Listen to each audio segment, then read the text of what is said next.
All right, welcome to Altitude After Dark. We have one hell of a game going on with the Rams and the Niners right now. So, 3rd and 10 midfield. Boy, the way they're kicking field goals, like how far away do you have to be? And the sorry if I'm not caught up on all my kickers' names, but the dude from the Niners hit a 59-yarder. Now you got 4th down. This is really interesting. We'll obviously get to the Broncos deeply, and Mike Sanford will join me in a little bit.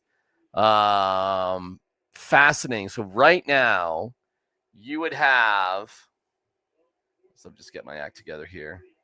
Comments. Throw your comments in so we can get to them. And thank you to Journey Spice.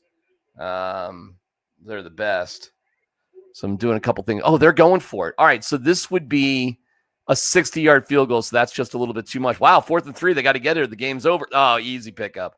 Wow, easy pickup. And if you missed it, the Rams fumbled at the 1-yard line trying to get a touchdown that would have given them the lead. But the way these kickoffs are now, I mean, even if the Rams had the lead, that's not a guarantee that they wouldn't have that the Niners wouldn't have been able to come back. Yeah, you really don't know. And we'll dig into that with as we get going here in Altitude After Dark here in a second. So let's see here. Sorry, let me just get my act together.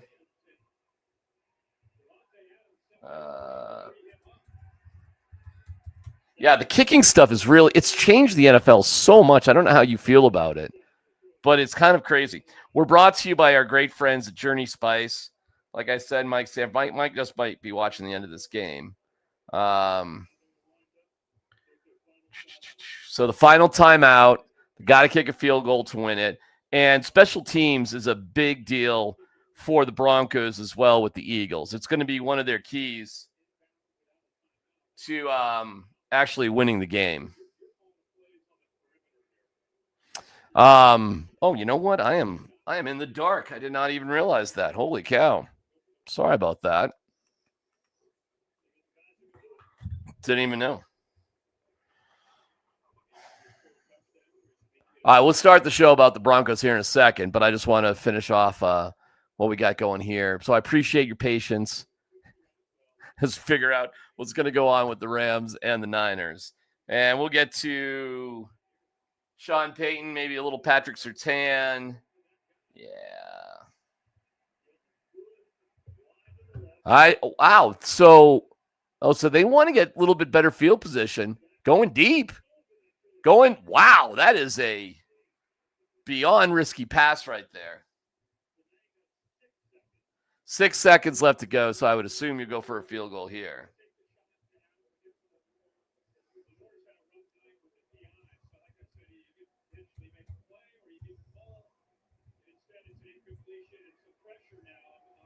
Sorry, I'm just adding some stuff in here for the show. This is kind of like the pre-show during the show.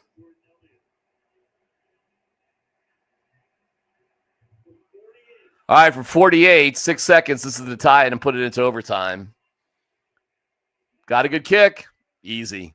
Man, the kicking game, it's just become, do you think it's become too easy?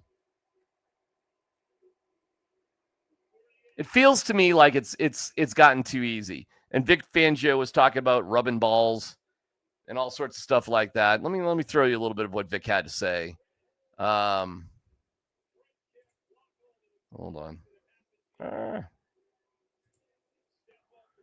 So tie game going into overtime. Yeah, here is, we have something fun too. I'll get to that with the Avalanche tonight, which is kind of interesting.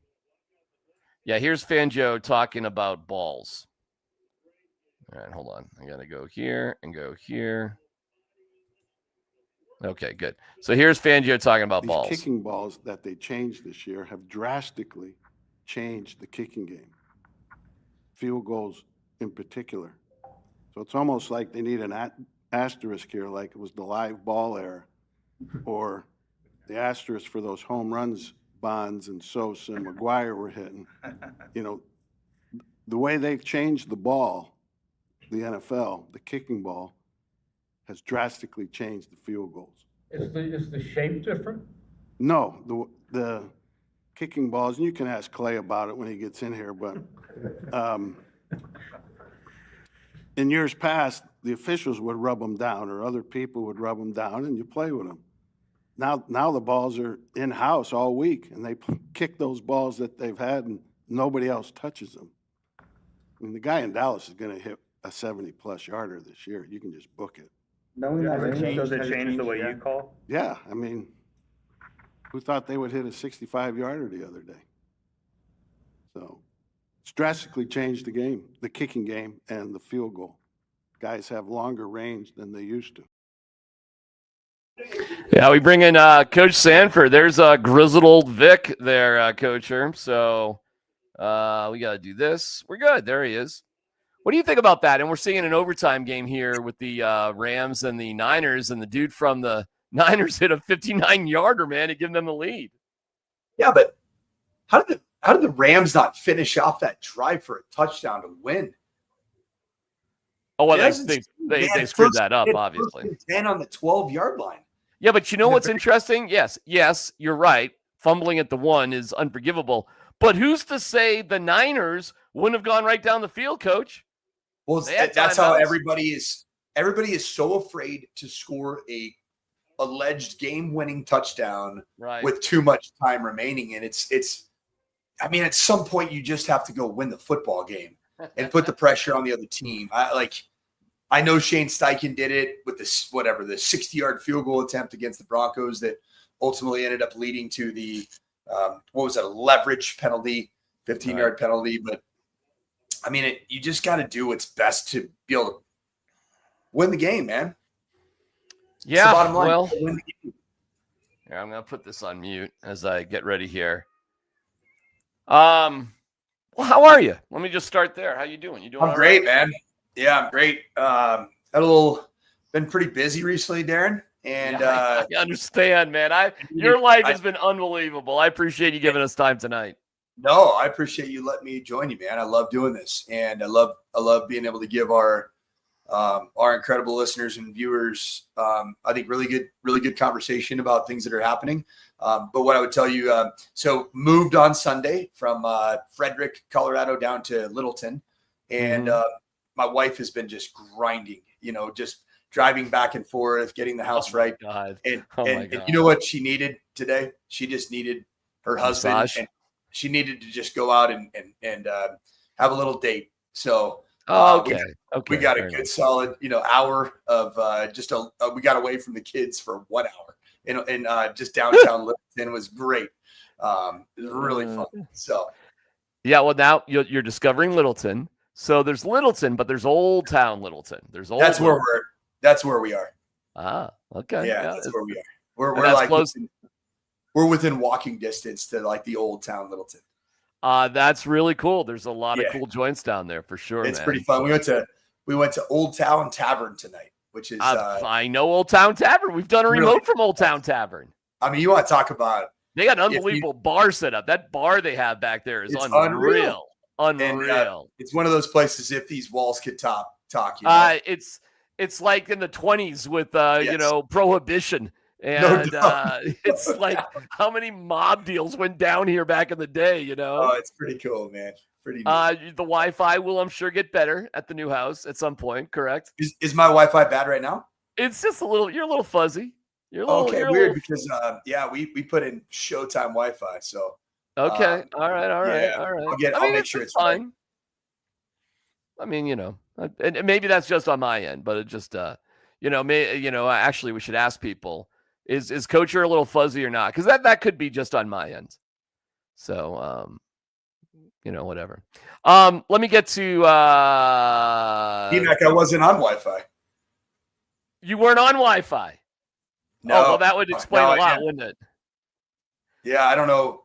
I must have been. What I was doing is I was connected to my phone. Okay. All right. What do you want to do? A personal hotspot. You're fine. I mean, you're good enough and certainly understandable based on everything that's going on in your house. So if you want to just stay like that, that's fine. If you want to sign out and sign back in, just let me know. It's up to you. Okay. Yeah. You just want to stay there? That's fine by me. Yeah. Let me see here. Meanwhile, we're in overtime here. What's that? I'm gonna sign right back out. I'll be right back in about 30. Sounds good. Take your time. We are in overtime now, and 23-23. The Niners have the ball, and they're at the 40-yard line. This is what's going on with these rules. It's like in 2 plays, you're gonna be fine for a field goal attempt. And Mac Jones doing all right, keeping the Niners alive. Both teams at 3-1. There is something kind of fun about the game here tonight. And we're going to talk primarily about the Broncos. Don't you worry. We'll get right to that. But how about this for a little bonus fun? How about this? We have the Colorado Avalanche. We're keeping everything in the family. All of our KSE coworkers. And they are at the game tonight. So they had a game in Vegas. Gabe scored a goal. And then it's just a relative short jaunt from Vegas to LA, where they're being treated by the Kroenke family at SoFi. And look at that. How cool is that? So that's a fun little bonding event. And they're up in the box seats. They featured them on the broadcast earlier tonight.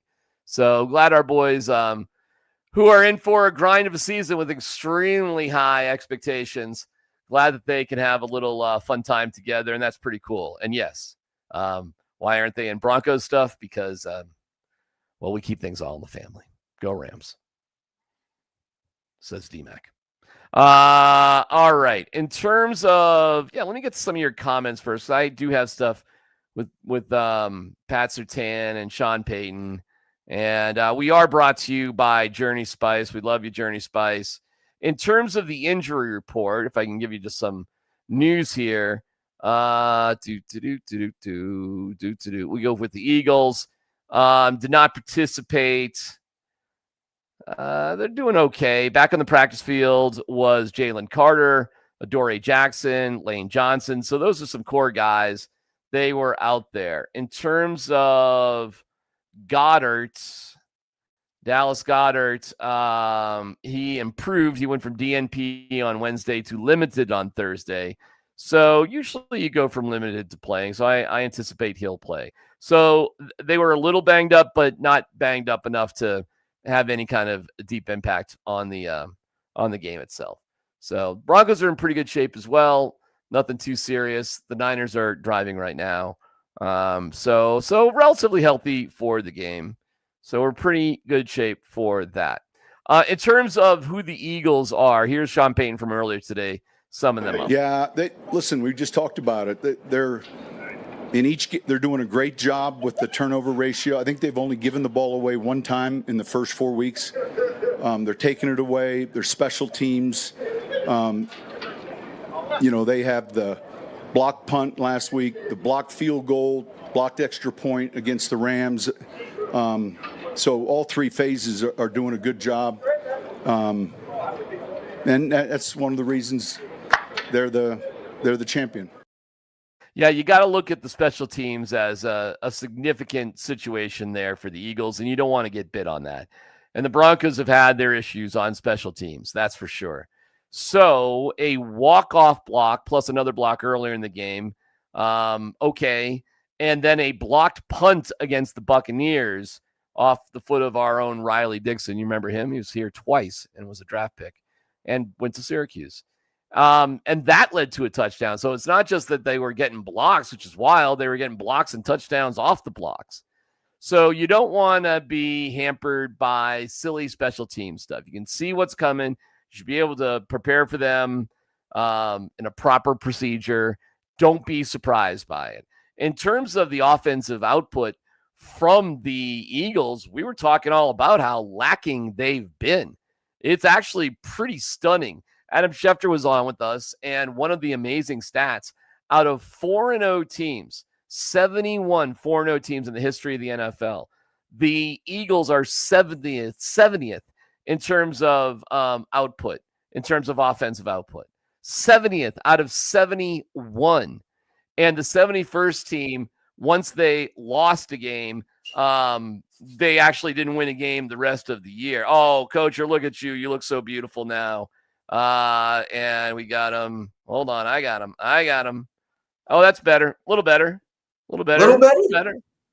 Yeah. Yep. How A about little them better. apples, man? How about them apples? Yeah, we'll keep working on it. We'll keep getting it. Yeah. I was just commenting that a couple things. One, you don't want to get bit by special teams, right? Yeah. Like heads up, the Eagles in back-to-back weeks have had game-changing moments in a blocked kick, a couple of them actually, including a walk-off block against the Rams. And, oh, by the way, a doink and in on the field goal for the Niners. So now it's up to the Rams to respond. You don't want to get and Riley Dixon got blocked for a touchdown. Right. Why don't you talk to me about special teams and what to prepare for when you know the Eagles have been pretty good at this and you've been bad? Well, I mean, it's a great point you bring up because the Broncos had questionable special teams through 3 weeks of the season. And it's almost as if the Bengals are so bad everywhere that you forgot about your special teams woes. But those woes still may exist. Punting's going to matter, DMac. Yes. Riley Dixon, obviously no longer a part of your roster. We've seen really good results so far from the Crossshank redemption. But we'll see how he bodes in this road contest. I think just covering kicks, not having penalties, not doing anything stupid. I think it's going to be a very important part of this game because this game is going to come down to the margins, man. Anybody who thinks the Broncos are going to show up and get obliterated by the Eagles by 27 points doesn't understand who the Eagles are this year. They're a team right now that is just finding a way to win football games. So therefore you have got to find a way to win a football game against this team. Yeah. It's funny on paper. I was just like, oh my God, the Eagles, they don't have a chance. This is impossible. And then I started digging into who the Eagles are. Dude, they give their opponents so many chances to beat them. It's wild. Yeah. Like they should have put away the Bucs, dude. They're leading 31-13. And but Baker Mayfield, oh my God, dude. You're throwing a pick, unforced error. You're playing so well. And then you do something that stupid when you look like you're on the precipice of scoring. Goodness gracious. Never mind the Rams game, which they just should have lost. It's so funny. Their offense is relatively anemic, coach, except when there's pressure on them. I don't know, man. It's not a great 4-0 team. Adam Schefter gave us the stat of the 71 4-0 teams. They're the second to worst offense of the 71 4-0 teams. Seriously, they're 70 out of 71, coach. Maybe you can talk about that. Well, I don't know if you heard any of the stats that I've kind of been talking about throughout the day on on Kreckman and Lindahl 3-4, and then I talked about this morning on the morning sprint. There's some interesting signs. So, did you hear about this? Pro Football Focus hates Bo Nix, right? Okay. Like, have you seen where they have him ranked as in terms of quarterback through 4 weeks? He's the best quarterback in the NFL. Believe it or not, it actually Bo Nix is rated just ahead of Cam Ward, but behind Jake Browning, just to be clear. Anyway. But Pro Football Focus, here's maybe what explains some of where they see Bo Nix as a quarterback. There's 2 games that he's played in that he played bad, like horrifically bad. I thought he played very, very poor, in a game against the Tennessee Titans, who have proven to be the worst team in the National Football League. They're the worst team in the NFL. And then I thought you played very poor against the Chargers because you had an opportunity to make some plays and you didn't. You looked antsy. Your feet were all over the place. So that's half of your sample size. And then the Colts, pretty good. But then, a very costly turnover, in the second half. It you should have won that football game if Bo doesn't throw that weird interception. So they went through, and this is Ian Hartitz. He's an aggregator of statistics, and he went through and created a power ranking of surrounding offensive casts around a quarterback. So he took the aggregate score of your pass blocking grade, your run blocking grade, your pass receiving grade at the receiver position, and then he also took into account the rushing grade by your ball carriers and everything that you could possibly have tangibly about your PFF grade minus your passer. So take passer out of it altogether. Are you creating separation? Are you pass blocking well? Are you run blocking well? Are your runners getting extra yards after contact? And guess what they found? What? The Philadelphia Eagles, when you take Jalen Hurts completely out of the equation, have the 20th best offense in pro football. Wow. They have the 20th best, right now, the 20th best supporting cast. So guess what? Jalen Hurts, even though it hasn't been beautiful at all times, he's playing winning football. He's playing the margins well. He's making, like you said, they don't play well until they have to play well. And guess what? Right. The guy's been to a Super Bowl and won a Super Bowl. Right. There's something in that guy from a DNA standpoint. Okay, now let's go to the Denver Broncos. Okay. Where would you say if you take out Bo Nix from the Pro Football Focus grades and you have every other part of their offense, where would you think that the Broncos rank in the National Football League? Well, I know J.K. Dobbins has more rushing yards than Saquon Barkley. I know Troy Franklin has more receiving yards than A.J. Brown. How about that? Never mind Cortland Sutton. I know Garrett Bowles is having maybe his best year period ever, and the offensive line overall is pretty strong. So I'm going to say the Broncos might be a top 10 offense. 3. Wow. Number 3. Wow. Number 3. Hey, pretty good logic by me, though, right? I mean, not knowing the result. Like you can look at a couple players that you say they've been on a milk carton, right? You could say, where's Patrick Bryant? We thought he was going to be more involved, and he's done some good things. Don't forget. But he's a rookie. He's a third rounder. Where is this Joker that we were promised? What is he doing, right? Evan Engram, non-existent. And Kay Adams sounded, I like Kay Adams, but she didn't do any favors today trying to explain that RJ Harvey's the Joker. He clearly is not. He's just a running back who can catch a pass. That's not a Joker. That's what Sean Payton defined both a Joker tight end and a Joker running back is. No, Tyler Warren. Look what Tyler Warren's doing. That's a Joker. He's the real deal. And I tried to say it for about 5 months, but I think that information, Jalen Hurts is right now a 4-0 starting quarterback with the 20th best supporting cast. Bo Nix currently is a 2-2 quarterback with the 3rd best supporting cast. And you take out their numbers, what needs to happen for the Broncos to win? Bo Nix just needs to play above the median. That's it. He doesn't have to be a superstar. Play above the median, and you will win this football game. I believe it. I do too. Can I give you a couple of other caveats? I do too, and I'm picking the Broncos to win, so I'm with you. By the way, Coacher, you'll see it later. The Rams, on like the 25-yard line, chip shot field goal to tie the game with 3.5 minutes to go. 4th and 1. Oh, not even the 25. Sorry, the 11-yard line, chip shot field goal. 4th and 1. Sean McVay puffs out his chest. Say, I don't want to settle for a tie or take my chances on playing defense. Goes for it. Gets stuffed. Niners win. You got to see the play, too. There ain't nothing. The San Francisco 49ers are 4-1, man. Without Brock Purdy. With their whole team. Yeah. No Bosa. No Kittle. Yeah. No Purdy. Yeah. I mean, no Hufanga. No Greenlaw. Yeah. Wow. And you know what, man? See, I love John Lynch. He's a buddy.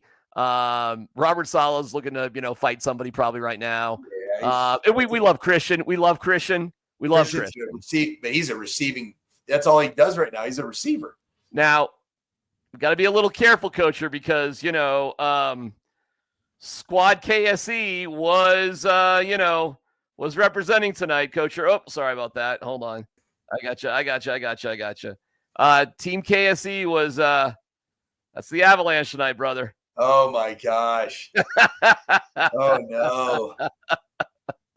So I don't want to be too happy about this win for San Francisco. Look at McKinnon. Look at McKinnon up in the front row. They're all wearing their own numbers. They gave them their own hockey numbers. I'm trying to find McCarr. Oh, there's McCarr right there. McCarr's there. They're all there. So they played in Vegas. There's Marty Nachos back there, top right. Oh, he's just dying. Marty Nachos is a tall dude. There's my buddy, my new. We'll be at the homecoming. We'll take pictures together with Brent Burns, man. You got to see. I can't wait. So the Rams, oh my God, this is painful tonight for the Rams, for Team KSC. Tough night for Team KSC. The Rams fumble at the 1 yard line, which would have probably been the go-ahead touchdown and might have sealed the game. They do get the ball back and kick a field goal to tie it, which is remarkable with less than a minute to go. That's pretty good. And then what a decision by McVay. 3.5 minutes to go. I mean, all right, coach it up for me. What would you do? And tell me why. 3.5 minutes to go. So a lot of time still for the other team. 4th and 1, chip shot field goal. You know that you're probably not going to get the ball back, right? Because of the, it's just going to be a tie after 10 minutes. What would you have done? I'm going for it. You're going for it. Yeah, because that's way too much time. This new kickoff rule, you're going to lose the football game. And you've already seen the 49ers kicker drain two critical field goals. I'm going for it. We're just kind of run an inside run. DMac. Yeah. No, it was it was nothing. It was a dive play. By the way, let's get into the tush push. Here's what's happening on the tush push. If you're not noticing, everybody, they're running different plays off the tush push, coacher. Right, they're not just play. Dude. How about the end around to Saquon Barkley on the tush push? And it wasn't quite tush push, but I'm going to call it the diamond play, where it kind of looks like a tush push and you got a diamond set up and it's just a shovel pass to Goddard. In fact, pretty sporty, man.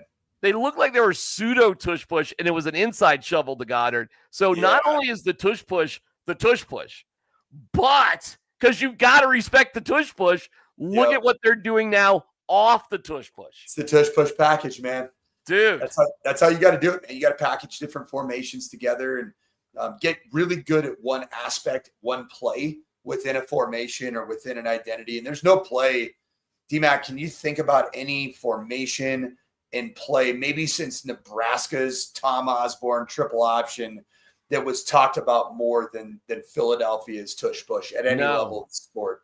No, and what's remarkable, and I couldn't be out there at the Broncos today, but I wanted to ask somebody to ask Bo Nix how much he could squat, because the rip right now is Jalen Hurts in college could squat 610 pounds or whatever. I saw it.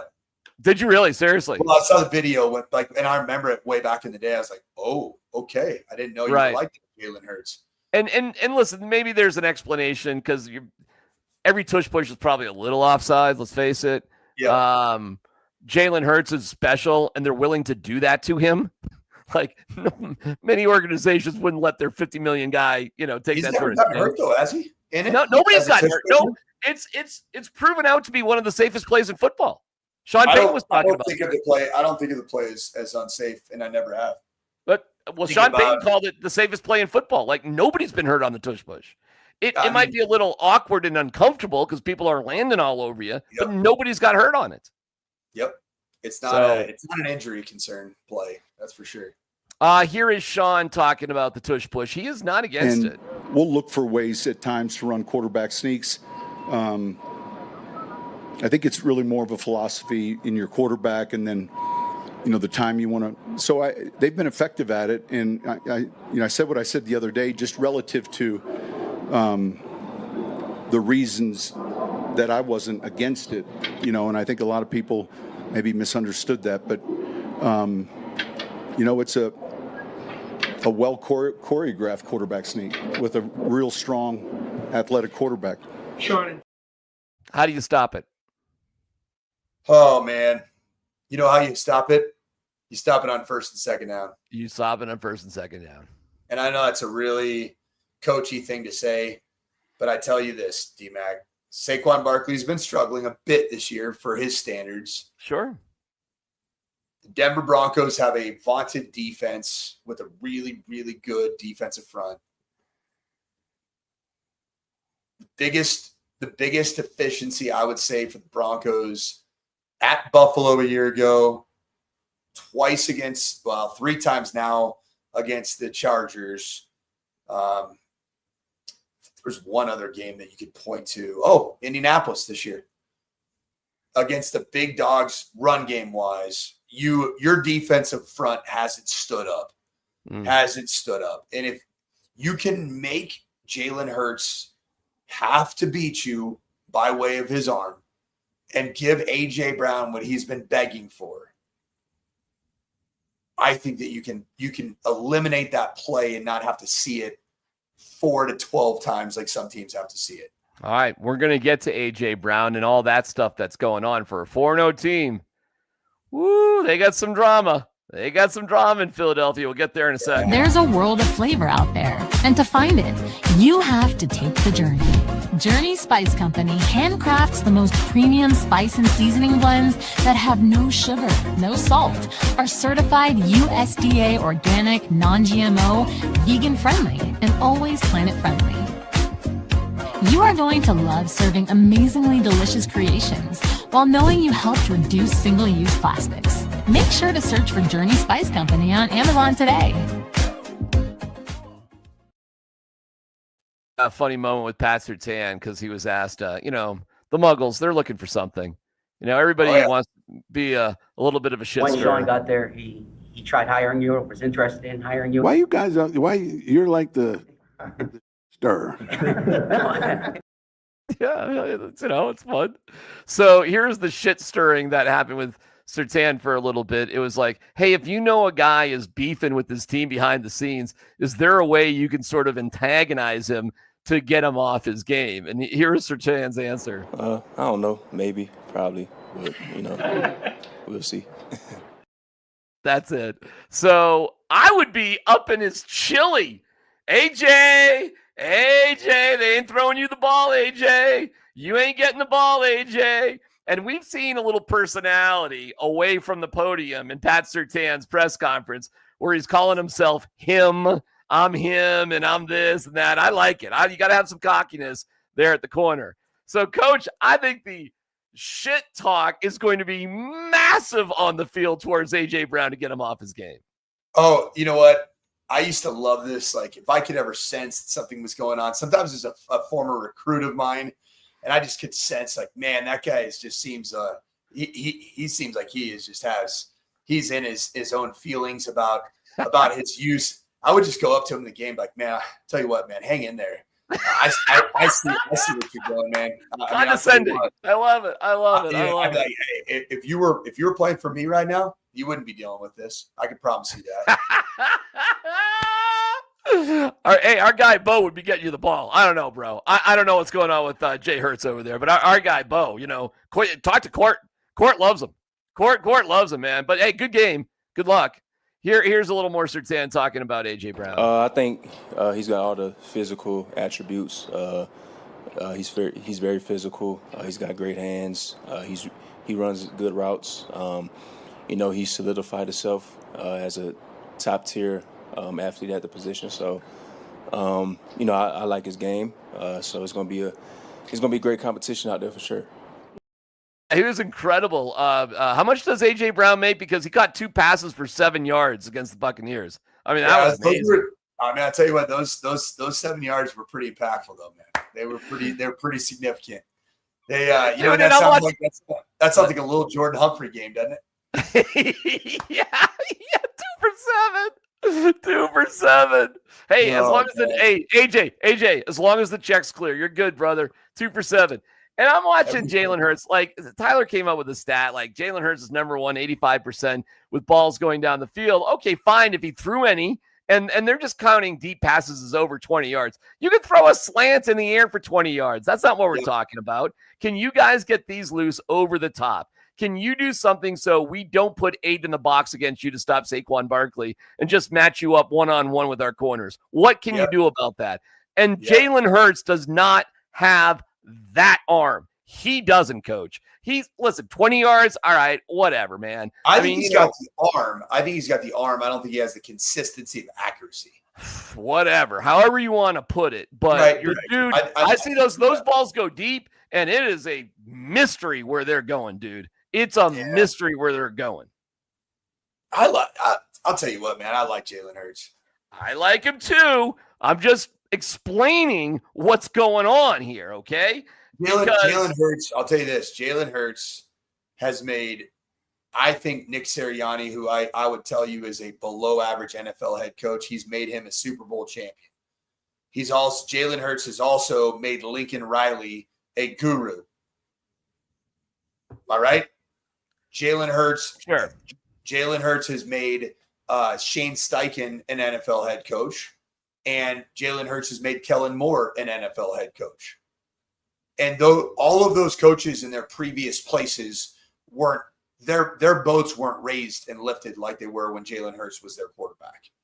So people can blaspheme Jalen Hurts all they want. All the guy has ever done at every level he's been at is find a way to win and win a lot. I got it. They finished their clutch. I understand, but I'm giving you reasons why I think the Broncos can get over. First of all, the pass rush the Broncos had, and once the Buccaneers tired the Eagles out, Coacher, it was sieve-like. I mean, they had -1 yard of offense. He didn't have a completion in the second half. They were lucky to get that Baker Mayfield interception, or that game's probably going to overtime or going the Bucs' way. Right. Seriously. Right. So, and then the Bucs gave up kind of a terrible sack when they shouldn't have. That kind of screwed them over. But this Broncos pass rush, Coacher, oh my God.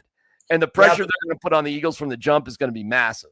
I just hope that same pressure, that same presence in the box can be neutralizing to the run game and to the edges, so that Jalen Hurts doesn't turn into a very significant piece of the run puzzle for the Eagles. Well, he's going to get his, man. And he's going to, he'll scramble for 25, 26, 20. There might be a couple of those. Okay. That might happen.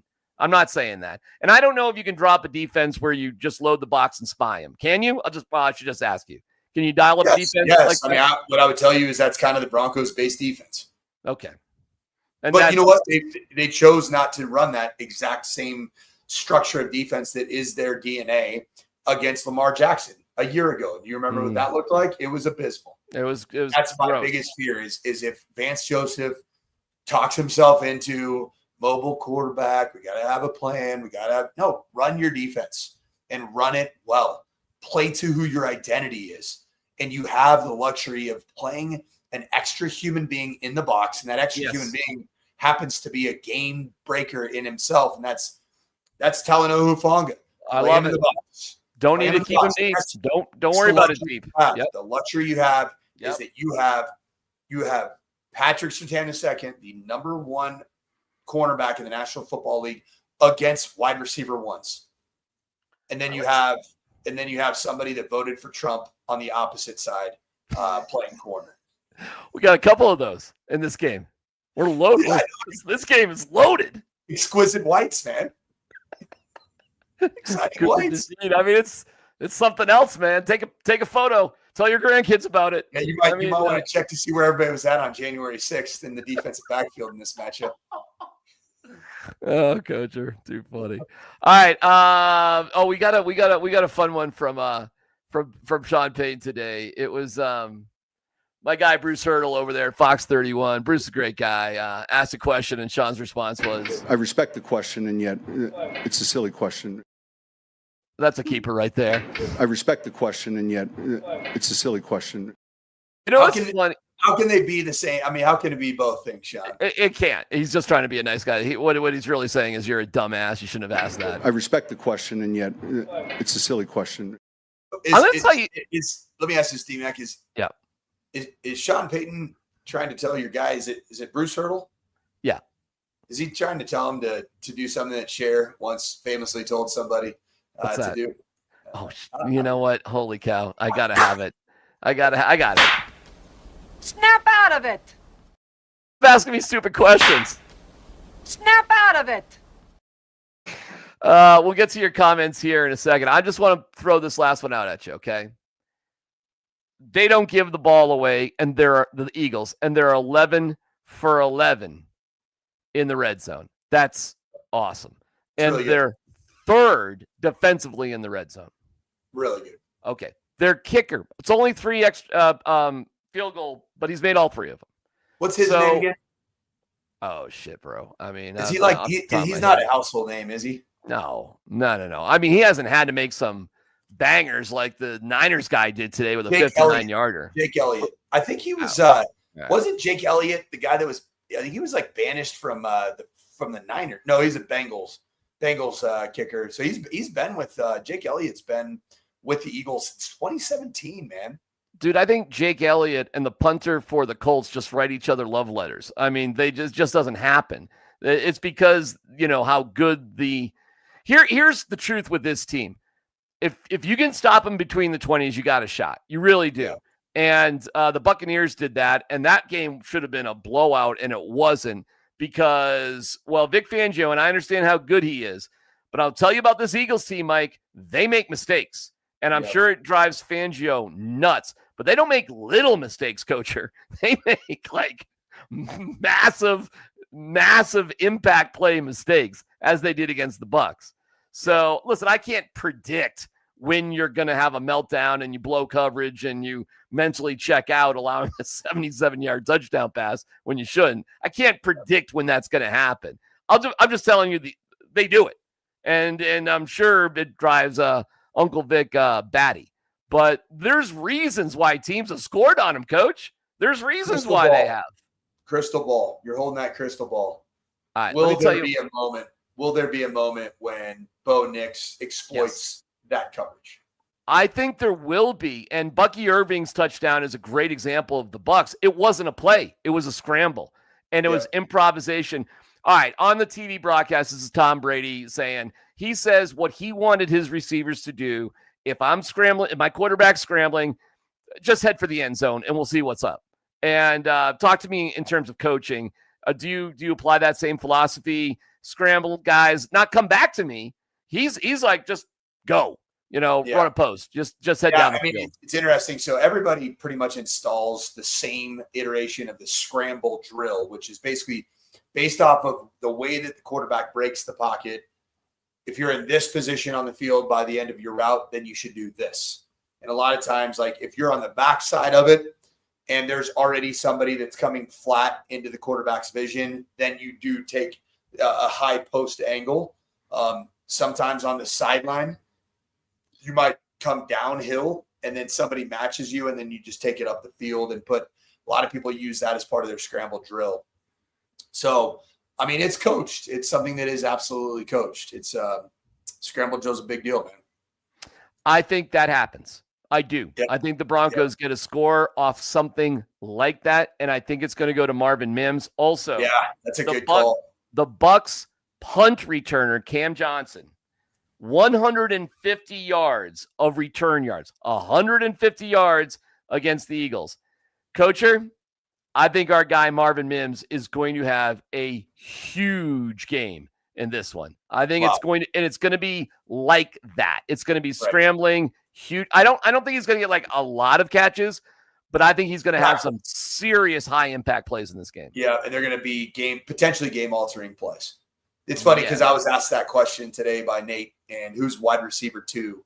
I said it's everybody. The buzzword guy was Troy Franklin, right? Troy Franklin. And I still can't get over the fact that at times he looks like he's catching the football when he has oven mitts on at times, right? It looks like he has oven mitts.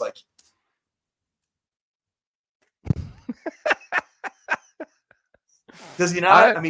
Should he not have caught one of those throws that Bo had last game? Yeah, of course. Yes. Yeah. You're a professional receiver, okay? You're not me and you or me. Actually, I got pretty good hands, but it's pretty well documented. Yeah, I don't know. You're a professional receiver. I don't expect Pat Bryant to come and do give me a flashy 50-minute straight podcast. I'm not expecting that out of him. He probably would really struggle doing this right now. But I do expect him to catch passes in the National Football League because that, By the way, real quick, nice to see Tez Johnson playing for the Bucs too, making the Bo's bro, making some all the Oregon Ducks, man. Bucky Irving, Tez Johnson. Oh, pretty cool. All right, give me a prediction.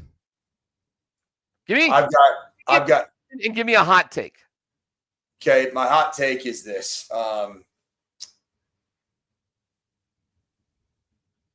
The Broncos are going to win this game if Bo Nix can play above average quarterback play.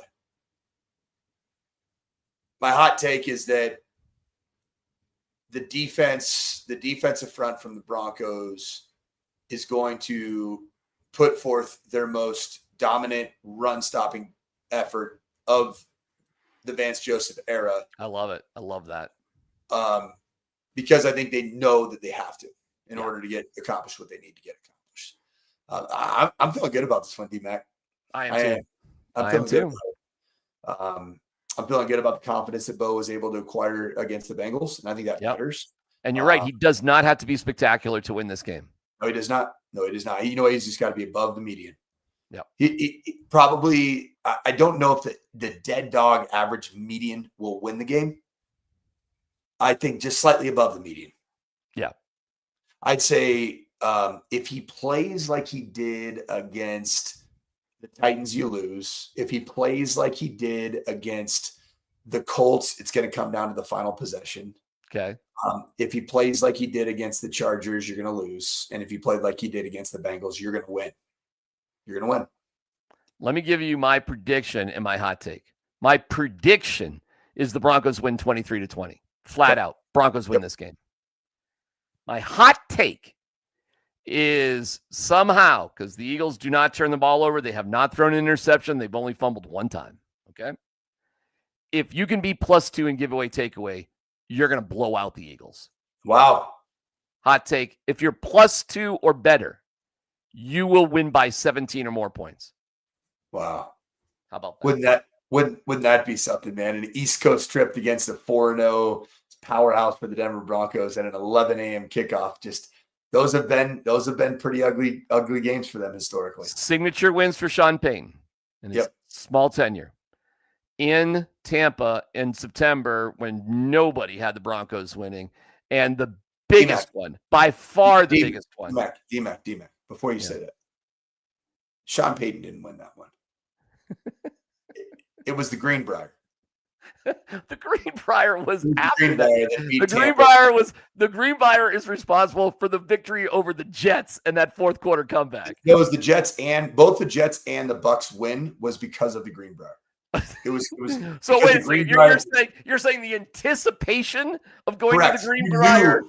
You knew that you were going to rest your head on the pillows of the Greenbrier Resort. You knew you were going to be in a tropical storm at a really nice place in West Virginia for 4 straight days. Yes, and therefore it had the effect on ahead of time. And the only person that was allowed to bring a woman with him was Sean Payton that entire week. Okay. That's correct. This is correct. Okay, and well, that's where I'm at. Signature win. Signature win, and the other signature win, of course, was the Monday night Russell Wilson game against the Buffalo Bills. You got lucky there with 12 men on the field, but whatever. You had to be in a position to win it, and you did get it. You got 2 improbable wins in your 2 years. This is this game to me. What did you think about the Broncos' victory over the Kansas City Chiefs on Sunday Night Football? I believe it's Sunday Night Football in the Russell Wilson era, Sean Payton era. Refresh my memory. I don't even remember. So they beat the Chiefs in 2023. Russell Wilson beat. Remember Justin Simmons picked off Pat Mahomes, and then he put I think Simmons picked him off twice in that game. Did he? Yeah, it's coming back. What did I think about it? Well, the Bills one is more improbable. I think yes. And here's why. I get the Chiefs have kicked our ass forever. I do understand that. It's not lost on me. But I don't think it's remarkable when teams in their own division beat each other. I just don't. You play each other twice a year. It's not a big deal. To me, it's not a big deal. That's fair. So it's just because I remember the days, Coacher, where the Broncos dominated the Chiefs. Are you kidding me? Like the Romeo Crennel era? I mean, we had our time. We had our fun. Against all the teams that have had runs on the Broncos, we've done the same to them, okay? And that's just division play, bro. You know, they played like the Eagles like forever since 1960. They played the Eagles like 14 times. Yeah. So they play the Bills more often because it's in the AFC. But that Monday night win against the Bills, are you kidding me? So improbable. That was ridiculous. What's the betting odds for this one's like, is it 7 or is it 4.5? No, 3.5. Eagles by 3.5, bro. Like, and you know what? Let me check that line because that's where And maybe we can get out on that note. And I see everybody commenting. You guys are the best. Thank you. Oh, by the way, some guy named Shitter won for the Yankees today. How about that? Some dude, his last name is Shitter, and he wins for the Yankees. So that's a 1-1 series, right? It was funny on the broadcast. No, it's over. Yankees win. Yankees win. The Yankees fucking win. That's over. They go to Toronto now. But they said the New York Post headline tomorrow should be "Holy Schlit" for their pitcher. He had an unbelievable game. He was incredible. Betting odds. Hold on. My Red Sox. They were lucky to even be there, to be quite honest with you. And they lost Roman Anthony, and baseball, who gives a shit? Let's see. You got 3.5, still 3.5. 43.5 over under. So yeah, Vegas has this as a good, close, tight game, and rightfully so. Very rightfully so. So you want to see a 4-0 team that deserves to be 4-0, go look at the Buffalo Bills, okay? Right. Go look at them. Look who they played. Look at their offense. Do you remember that offensive stat that I told you about, the best supporting cast in pro football by Pro Football Focus? Yeah. Where it has the Eagles as number 20 and the Broncos as number 3. Guess who's number 1 in that? The Buffalo Bills. The Buffalo Bills are number 1. Guess who's number 2? The Detroit Lions. A good football. Yeah, that makes sense. I'll tell you this, bro. If the Buffalo Bills don't go, look at their schedule. Unbelievably easy. Unbelievably easy. I'll tell you what, though. I don't know, man. Is this Drake May? Is he turning into a dude? I haven't watched the Patriots enough to tell you that. And you got to tell me about Henderson as well, because I'm curious how he's doing, because that's another guy who should have started slowly, but it's starting to kind of pick up for him. All right. And we got to keep an eye on Judkins, and I want to see how Arroyo's doing. Judkins is balling, man. You could have had him here. You know why I'm saying this, right? You have him here. You could have had like 6 guys here. There's there's like a couple tight ends, a couple receivers. How's Egbuka? Or not that's not who I'm saying. Matthew Golden doing? He's doing okay. Doing fantastic. He's doing unbelievable, but I don't think the Broncos would have had a shot. Where did he get drafted? What number was he drafted? 20 after the Broncos. It was after the Broncos? Yeah, it was Tampa Bay, right? Tampa Bay had a better record than Broncos. He's on Tampa, yeah. He has like 4 touchdowns, doesn't he? So we passed on him. We passed on Golden. We passed on Henderson. We passed on Judkins. We passed on Arroyo. We passed on who? Scatterbill. Dude, I was banging the drum, bro. You know, I was, and I would have rather, you could have drafted RJ Harvey. All right, we don't get Pat Bryant and draft Scatterbill in the 3rd round. How sweet would that have been? Now, I don't know if you pick up J.K. Dobbins if you do that, but let's say maybe not, because you got Dobbins a little bit later. So maybe you don't. Would you rather have RJ Harvey or Cam Scatterbill? I mean, am I a Democrat or a Republican? I don't know. That doesn't matter. You're being a wise guy today. You're being a wise guy today. All right. There's not. Listen, let me tell you this, mister.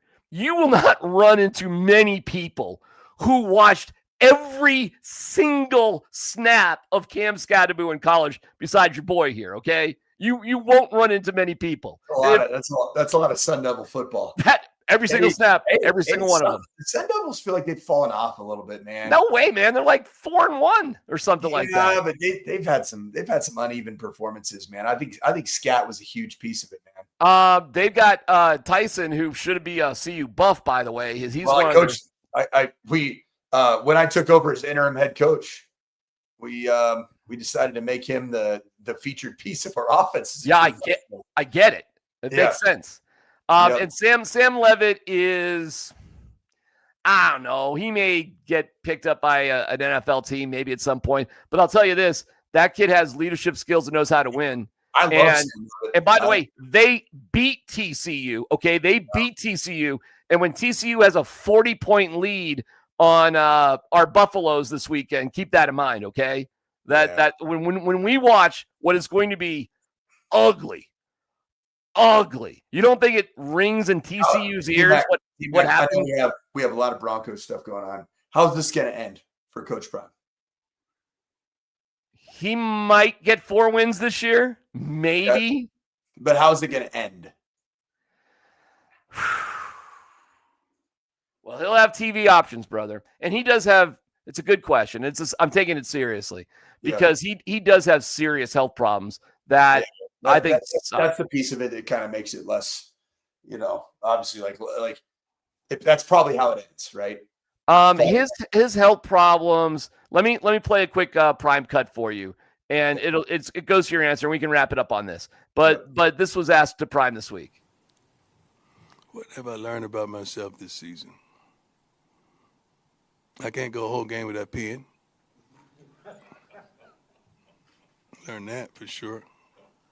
Thank God for the pens.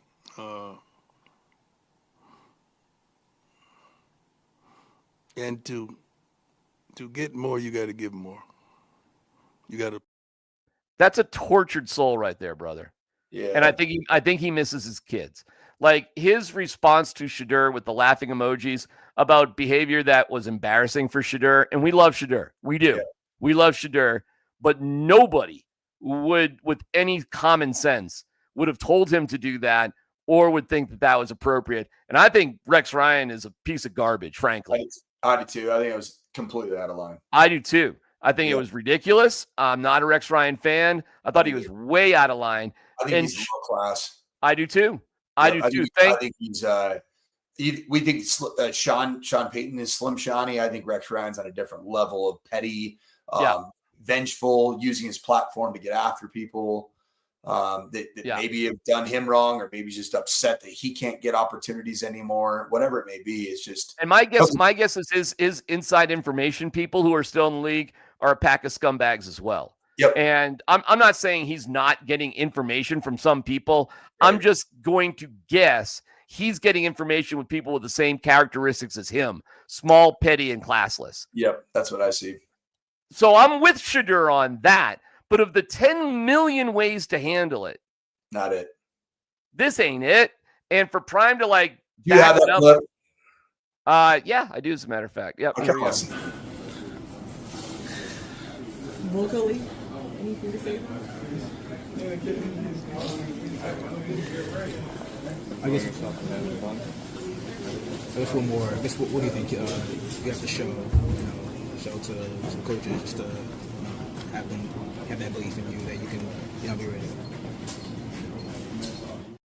I can't even play the whole thing because it's like, sorry, it's just like that. It's like another 50 seconds of that. Could you? What would you have done if you would have been in that situation? If I'm who? Interviewing him. If you're the mugler, I would have kept asking him questions, and I would have been more pointed towards why he's saying this. Shedeur, is this a reaction to Rex Ryan? Yep. Shedeur, are you copying Marshawn Lynch? Do you think that's the right way to go? Shedeur, are you concerned that this is putting yourself over the team and is going to get you attention as the third string quarterback? Yep. You know why I would have said that? Here's why. That's exactly what I said to Marshawn Lynch in the Super Bowl. I'm not lying. I got around him, and I don't care. What do I give a shit about Marshawn Lynch? I don't care. I thought what Marshawn Lynch did, and I understand he was doing that all year. It's different at the Super Bowl, bro. It's just different. And you're talking to media that I don't know what your habits are in Seattle. I'm not talking because I won't get fined. I give little short, stupid answers. I don't say anything. He had his fullback, I'm forgetting his name, speak for him, who's a really good guy. He did all sorts of clown shit. And maybe that works with the the 7 people that are getting waterlogged on their way to the Seattle Seahawks training camp after they get their half-calf mocha frappe, whatever. But we're at the Super Bowl, bro. Super Bowl. And everything you're doing is taking away from your team, not adding to your team. And I would have, you know what I would have done too? I would have pulled Shedeur to the side. Yep. And I would have said, Shedeur, don't do that again. And here's why. Yep. And that's what I would have done. And by the way, up yours, Cleveland Browns PR. Shame on you. Yep. You realize the second and third string quarterbacks from the Broncos never talk, ever. Yep. They don't. Why? Because it's not about them. Tim Tebow, when he was here, bro, it was crazy. He didn't talk. I mean, if you grabbed Tebow, you would have loved him, by the way. I don't know if you know Tim or not, but he loved talking about SEC football. Dude, if you liked SEC football, I mean, anything about it, you would be able to talk to Tim Tebow endlessly. But that's all off the record stuff. You know what I'm saying? And in a locker room, for people that don't know, there's all sorts of rules about off the record. We're just chatting, and there's a difference when the cameras go on. The Broncos PR, one of the best PR staffs, and look at their longevity and look how many administrations they've been through.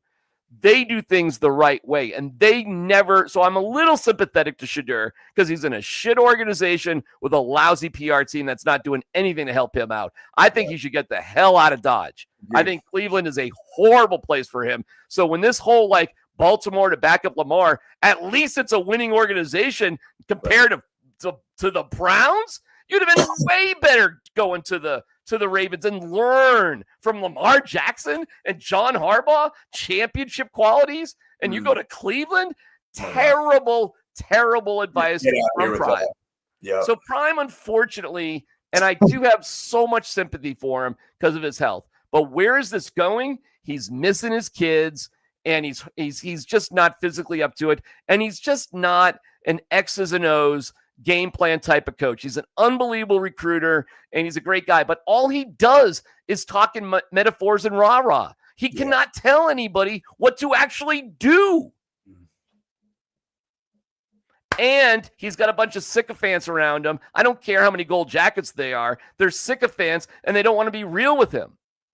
And this is coming, Coach, if this gets back to you, from somebody who doesn't have to kiss your ass in a press conference and wants you to succeed, whose son right now goes to see you. Why would I want anything bad? You're one of the reasons why we were excited for my son to go to CU, his fourth school, by the way, after chasing his baseball dream, and now he's just a student. Why would I want something anti-Prime? But the guy struggles with the basics of coaching, like organization, game management, development of quarterbacks. It is a shit show. Yeah. And you're going to get destroyed by TCU. You're not going to lose by a little bit, Coach. You're going to get humiliated because TCU is going to avenge that game from a couple of years ago. You don't think they're still a little embarrassed? They played in the national championship. Back in that building, too. You don't think that's going to sit with them for a little bit? Come on. No. Yeah, and it's gonna be ugly, man. And the only thing I feel, and I could be wrong about this, but I feel like the scales and the weights and the measures of CU football was hanging in the balance of is during that BYU game. I felt like that was Custer's last stand. Yeah, it was a chance to be competitive in a Big 12 contest against a true freshman quarterback that had big eyes because the environment was big. I was there in that building, and ultimately CU and frankly some management issues and an inability for Caden Salter to be a competent game on the line, has to throw at quarterback. Yeah. This team is not, I think this team could go. I don't see it. Is there a guaranteed win on the schedule remaining? How's Arizona? Pretty bad, but maybe better than CU. Well, aside from them, I don't know. You tell me. I mean, what are we taught? What are we Tech? Are they playing Texas Tech? I think they are. No. I mean, if they play Texas Tech, they'll get beat by 100. All right. Let's wrap up on this. Give me 1 second. Let me get, I mean, I'm trying to do it off the top of my head. I know it's TCU. I know Arizona. I know ASU. All right. Iowa State. Well, that's pretty bad. Utah is a loss. They're good. Utah's good. Arizona, I don't know, maybe. West Virginia, I do not know much about West. They stink. Okay, but that is in West Virginia. Yeah, that might be what that game right there looks to me like the. Do you remember the CU at Washington State game in 2023? Yes. It's so humiliating. That game right there could be one of those. Okay, and then Arizona State, by the time they play CU, maybe, I don't know, 19, 18, something like that. Yeah, they'll be CU. That is in Boulder. Probably not. Kansas State, you're going to lose too as well. Yeah, so you're looking right now, what are you, 2-4 right now? Yeah. And maybe Arizona, 2-3, sorry, 2-3. So You're going to lose to TCU 2-4. You're going to lose to Iowa State 2-5. You're going to lose to Utah 2-6. Yeah. Arizona at home. Arizona, say 3-6. Give it to them. Yeah. Let's be optimistic. Yeah. West Virginia, gosh dang, man. Probably a loss. Yeah, 3-7. Yeah, you're looking at 3. Arizona State 3-8. Kansas State 3-9. You're looking somewhere between 3 and 9, and I think 5 and 7 is the absolute. That'd be a miracle right now. Yeah, zero chance to go to a bowl this year.